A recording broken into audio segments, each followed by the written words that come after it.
Every day as business owners and salespeople, we start the day at the same starting line.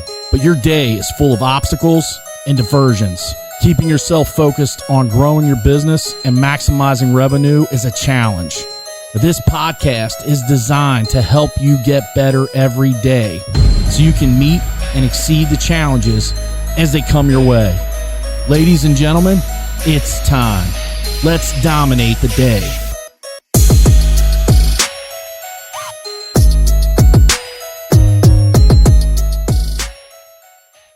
We're in the fourth day of our series, Online Presence. We've talked about having a solid website foundation, making sure that GMB is part of your online presence, making sure that that website is fast and performing. And today I want to talk about the blog.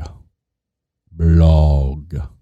It's one of those words, I'm sure that word was made up back, 15, 20 years ago when blogging first came to the forefront. And then, of course, now we have vlogging, if you're cool.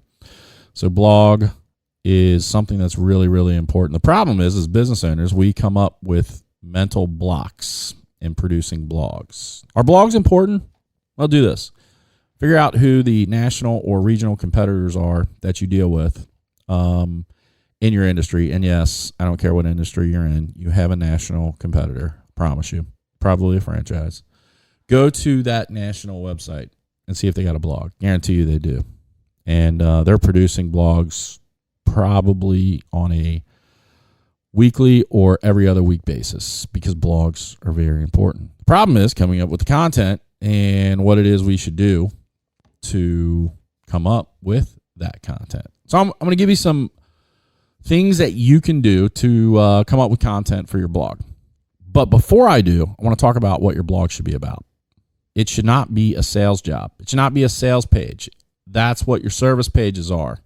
A blog should provide information. It should not say, use XYZ company and XYZ company is you. Use XYZ company to do this service. Use XYZ company to do this service. It should not have XYZ company in the blog at all until the end. If you need help with this, call XYZ company for service. Don't sell. Provide information. That's what a blog is for. So where do we come up with this content, Gary? Well, go to Google, type in the service you provide. Scroll past the ads, scroll past Google My Business, Google Maps, and before the search engine ranking positions start, there's a section called People Also Ask. And in that section, there are 20 questions related to that keyword. If you click on one of the questions, it'll take you to a post. That post is typically a blog entry. So here's what you do.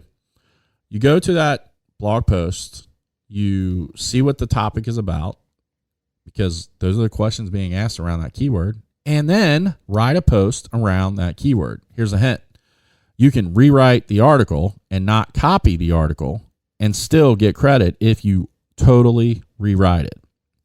You want to shoot for a 90% rewrite. In other words, 90% of the copy is brand new. Can you utilize some of their stuff? Sure. But utilize the topic to write a blog post. That's one place to get blog ideas. Another place is Google Trends. Go to Google Trends. If you don't know how to get to Google Trends, go to Google and search Google Trends. It'll take you to where it is. Again, put in a keyword. In that trending, you're going to get ideas. The idea is to get ideas, right? The other thing about blogging is don't be industry specific. We get caught up in this, especially in the home service world. But if you go, let's say, to REI. REI is an outdoor retail outlet, and REI provides a lot of information about camping. They provide information about backpacking, extreme sports, all that stuff. Do they do those things? No, but they provide gear towards those things. You see, we should be writing about, tips to help homeowners own a home because we're ancillary to that industry, and we need to make sure that we're providing information. People are going to get bored reading about your service. Trust me. It's not as exciting to them as it is to you. So don't sell. Don't be industry specific. And go find multiple opportunities to write copy. The final thing is find a distribution channel. There are multiple blog distribution channels. Once you have 4 or 5 blog posts, go to the distribution, submit it, continually submit it. They're not going to take every single one, but if they get 1 or 2, you have the opportunity to get thousands of eyes on that blog article, which means tons of traffic to your website. And if you've internally linked that blog post right, you're going to get a ton of traffic, a ton of eyes, a ton of leads. You'll dominate the day.